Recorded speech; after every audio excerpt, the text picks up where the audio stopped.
जान हमर बाबा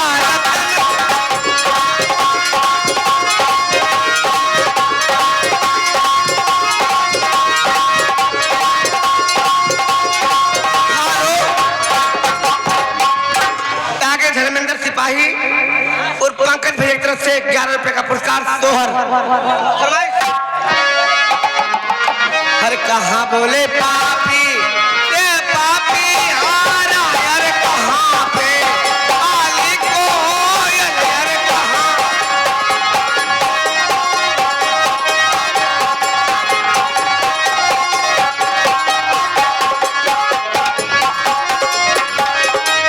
धर्मेंद्र सिपाही और पंकज वर्मा जी की तरफ से 11 रुपए का पुरस्कार पार्टी से धन्यवाद।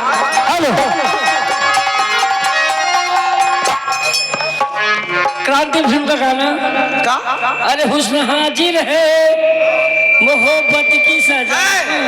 ये नहीं गाऊंगा तब इनका गाओ कौन सा गाना है? हुकुम फिल्म का, लेकिन मुकदमा फिल्म का गाना गाओ। सुनो का सुनो? आप जाने दीजिए। हाँ जाओ।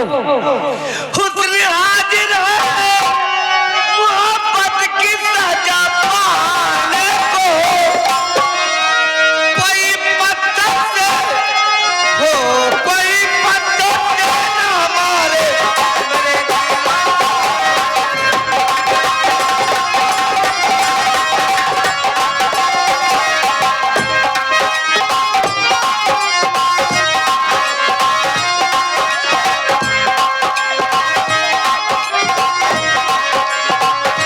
हुस्न हाजिर है मोहब्बत की सजा पाने को कोई पत्थर से हो कोई पत्थर से न मारे मेरे दीवार।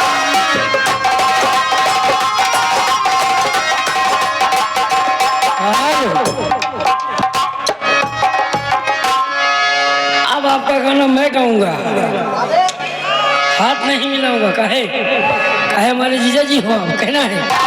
अरे चनवा तलैया ओ तलैया देख प्यार के गवाही